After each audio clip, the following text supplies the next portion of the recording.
Lately, it's been all about buyers in this crazy housing market and how that's affecting them. Today, I want to flip that over to the seller side and talk about how that's affecting you and considering selling your home and what it looks like for the rest of 2021.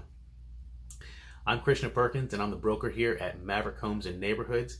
And it is my goal to bring you the very best information that I can find so that you can make the best decision that best fits your needs. So what is the overall feeling that consumers are having? And right now we know from previous recordings and posts that buyers are now sour on the market. It went in 1 year, it went from 65% thinking it was a good time to buy to down to 35% think it's a good time to buy.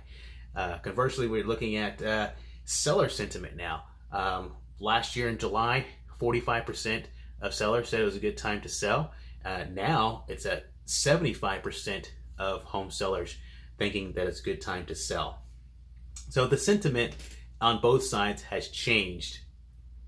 And why is that important? Because if the desire on the buyer side is waning and the desire on the seller side is increasing, that is going to play into the numbers in the overall market. And the most important numbers that are going to change is the supply side.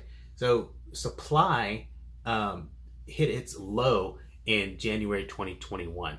We had ultra low supply across the board in the country, and it showed throughout this year. We've seen double-digit increases in appreciation, ridiculous numbers. Now, the supply issue has monthly gone down. Okay, so we're looking at less and less supply issues. In fact, late in the summer here, we're looking at a little bit more supply than we saw throughout the year, including San Antonio. San Antonio is is one of those areas I call ultra low on supply.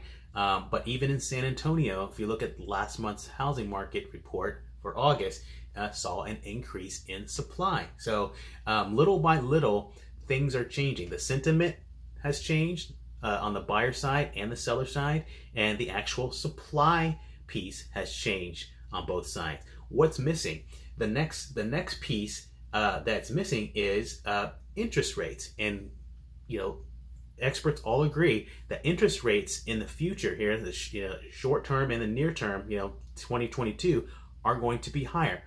Why does that matter to sellers? I mean, the seller's not paying the interest, the buyer's paying the interest.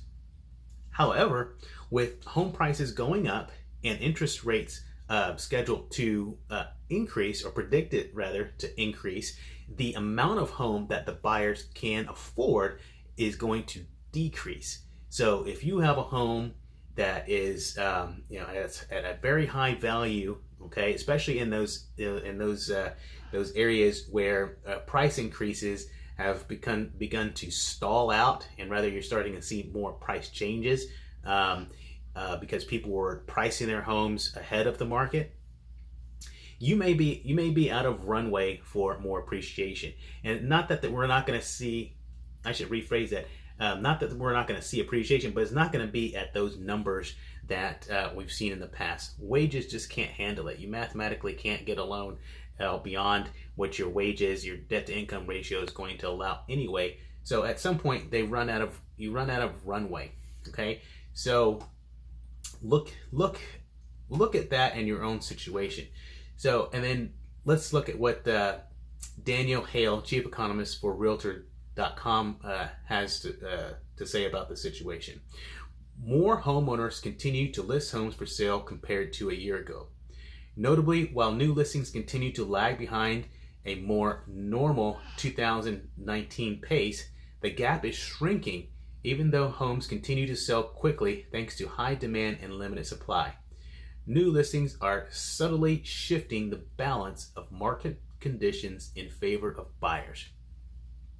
So, we're not in a buyer's market yet. I don't know that we're going to be in a buyer's market anytime soon, next year or even the following year. In fact, the experts all agree that we're going to continue to see appreciation, not in the double-digit numbers, potentially in about the 5% range next year, and then lower the next few years all the way up through 2026. But that right now is what the experts do agree on, that the wild appreciation ride is pretty much over. We will see some more here, particularly in San Antonio. I know other areas, we talked about housing crashes and bubbles in other videos. If you want to go over that, you can check that out. But moving forward, if you have a home that maybe has some rough edges, difficult to sell, now might be the best time to consider putting that out on the market. I just sold 2 homes. Both of them were rental homes. One of them had quite a bit of issues. Flooring was shot. Both bathrooms needed a lot of updates. One was leaking. Had a lot of water damage in the walls. The kitchen needed to be redone. All the cabinets were bad. But we sold it for all cash on the open market to a family from LA, and they took it as is. So it's not impossible to go and put it on the market. You don't have to sell it off market to one buyer just because the property has a lot of problems. Put it on the open market and see what comes out of that, because that's undoubtedly the owner occupant is going to pay you the most money that you can get, hands down. The owner occupant will pay you the most money, hands down, out of any buyer.